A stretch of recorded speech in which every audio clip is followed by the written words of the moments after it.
محترم ناظرین، السلام علیکم ورحمۃ اللہ وبرکاتہ۔ امید کرتا ہوں کہ آپ سب خیریت سے ہوں گے اور امید ہے کہ انشاءاللہ مجھے آپ اپنی دعا میں یاد رکھتے ہوں گے۔ اللہ پاک آپ کو جزائے خیر عطا فرمائے۔ آج ہم قرآن پاک پڑھنے کا ایک جو طریقہ ہے، یعنی کہ ہم نے ایک قرآن پاک شروع کرنا ہے، کوئی قرآن پاک اٹھا کر ہم اس کو تلاوت شروع کرتے ہیں، اور دوسرا ہوتا ہے کہ تلاوت کرتے ہوئے ہم نے کسی سے بات چیت کی، کوئی ملنے آ گیا، اس سے بات کی، پھر اس کے بعد قرآن پاک شروع کرنا ہے، یا پھر قرآن پاک پڑھتے ہوئے ایک دوسری صورت آ جاتی ہے، اس کو پڑھنے کی کیا ترتیب ہے،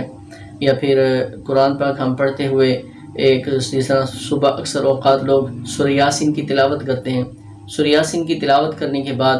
بعض اوقات لوگوں کی ایک ترتیب بنی ہوتی ہے کہ کسی اور سپارے میں جا کر رکوع سے شروع کرنا ہے، تو وہ سورہ یاسین ختم ہونے کے بعد کسی اور سپارے میں جب ہم جائیں گے، اس سپارے میں کسی رکوع سے جب ہم شروع کریں گے، اس کو پڑھنے کی ترتیب کیا ہے، وہ انشاءاللہ سارا کچھ میں آپ کو بتاؤں گا۔ جتنا ہو سکے گا اس ویڈیو میں بتاتا ہوں، تو انشاءاللہ باقی اگلے ویڈیو میں بتا دوں گا۔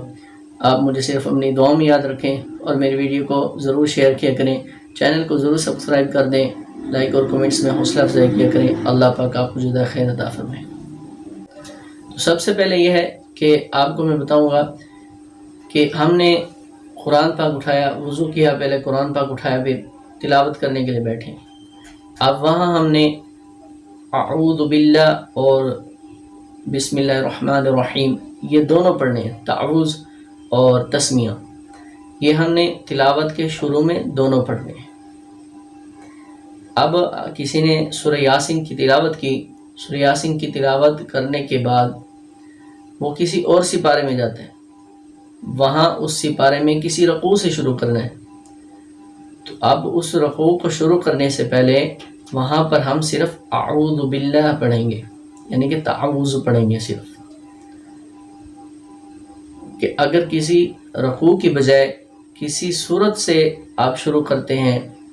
تو وہاں ہم صرف بسم اللہ پڑھیں گے، یعنی کہ تسمیہ پڑھیں گے۔ یہ دو چیزیں آج میں آپ کو بتا دیتا ہوں، ہم کو بس یاد رکھ لیں، تو اگلی ویڈیو میں انشاءاللہ باقی طریقہ کار بھی بتاؤں گا۔ مجھے اپنی دعا میں یاد رکھیں۔